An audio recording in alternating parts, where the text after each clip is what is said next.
Каждый год 1 марта празднуется один из наиболее любимых национальных праздников – Мартишор. Праздник является символом окончания зимних морозов и прихода весны. В этом году в Камрате в первый день весны у людей было особенное настроение. У здания Дворца культуры был организован концерт под открытым небом, и начался он с флешмоба. В небо были запущены белые и красные воздушные шары. В рамках концертной программы выступили детские танцевальные коллективы, а также молодые исполнители. Свои пожелания жителям выразила глава автономии, отметив, что такое событие послужит примером для всей Молдовы. Мы сегодня вместе с вами будем учить всю Молдову, как надо праздновать по-настоящему праздник Мартишор.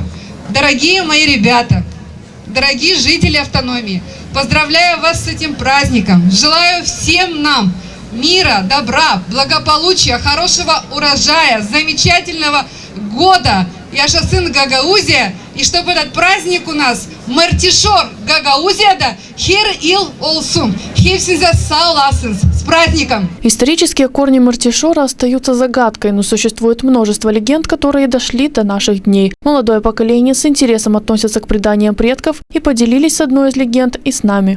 Пастух нашел маленького ребенка и привез себе ее на пастбище. Надо было найти красные цветы, красно-белые цветы.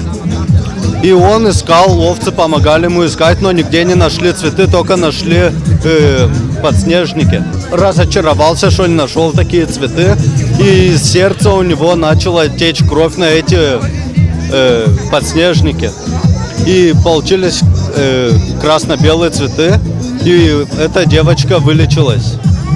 И с тех времен празднуется Мартишор. Участники праздника дали высокую оценку организованному мероприятию. Нужно помнить традиции, не забывать праздники. Приятное настроение, хорошая обстановка. Все на высочайшем уровне. Конечно, это древний праздник, и мы его все любим. Наш трек. Нам нравится. Проведенное мероприятие было организовано в рамках стартовавшего регионального фестиваля «Мартишор».